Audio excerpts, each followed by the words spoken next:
নারীদের কোনো বাড়ি হয় না, তারা সব জায়গায় অতিথি। আর এটাই হলো সমাজের বাস্তবতা।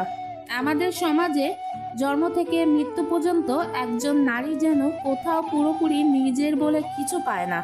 বাবা মায়ের ঘরে সে পরের ঘরের মানুষ, আর স্বামীর ঘরে সে তো অন্যের মেয়ে, আর বার্ধক্যে সন্তানের সংসারে সে যেন বোঝা। কেন বলা হয় নারীদের কোনো বাড়ি হয় না, তারা সব জায়গায় অতিথি? আসসালামু আলাইকুম, কেমন আছেন সবাই? জেএম ফার্মিং অ্যান্ড ফরচুন বিডিতে আপনাদের সবাইকে স্বাগতম।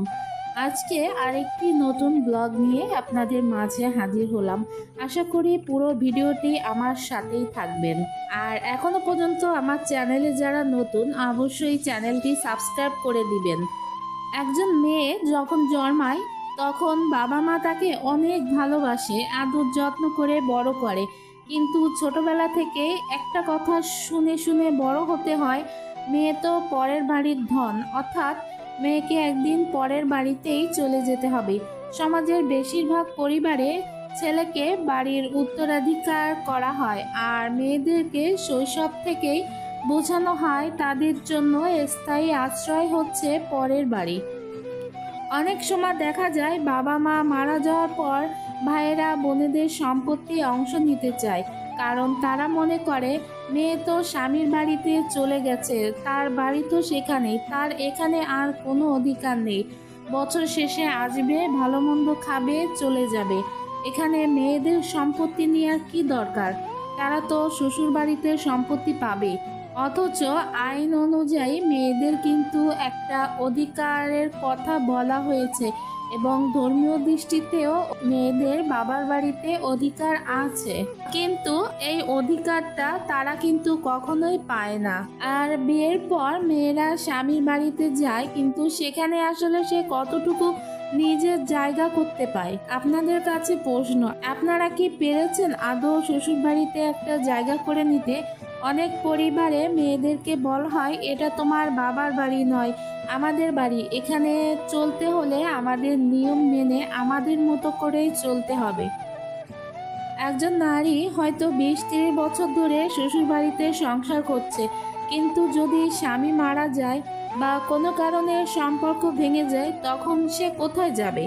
তখনই বোঝা যায় যে বাড়িকে, যে সংসারকে নিজের ভেবেছিল, সংসারের পিছনে এত শ্রম দিয়েছে, এত কষ্ট করেছে, অথচ আজকে সেখানেই তার জায়গা হচ্ছে না।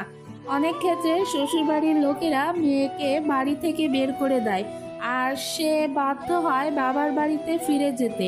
তবে সেখানেও কি মেয়েদের জায়গা হয়?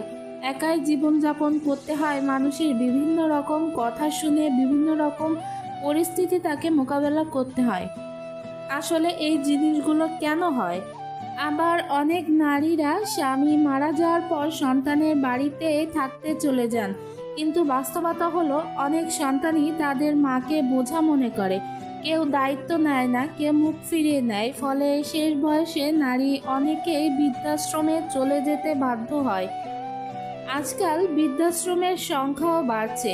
অনেক মা আছেন যারা ছোটবেলায় সন্তানের জন্য সবকিছু করেছেন, কত আত্মত্যাগ করেছেন, কিন্তু শেষ বয়সে সন্তানের সংসারের জায়গাটুকু পর্যন্ত পান না। তারা দিনের পর দিন অপেক্ষা করেন সন্তান কবে দেখতে আসবে, কিন্তু সমাজ বাস্তবতায় দেখা যায় অনেকেই আর ফিরেও তাকায় না। যদি একজন নারী আর্থিকভাবে স্বাধীন হয়, স্বাবলম্বী হয়, তাহলে তাকে কেউ বলবে না তুমি এখানে অতিথি। মেয়েরা বাবার বাড়ি ও স্বামীর বাড়ি আইনত অধিকার পেলেও নারীকে শুধু অন্যের সংসার সামলানোর জন্য নয়, একজন স্বতন্ত্র ব্যক্তি হিসেবে দেখা উচিত। এই সমাজে মেয়েদের জন্য স্থায়ী আশ্রয় কেবল তখনই তৈরি হবে যখন তারা নিজের পায়ে দাঁড়াবে, নিজের পরিচয় গড়ে তুলবে।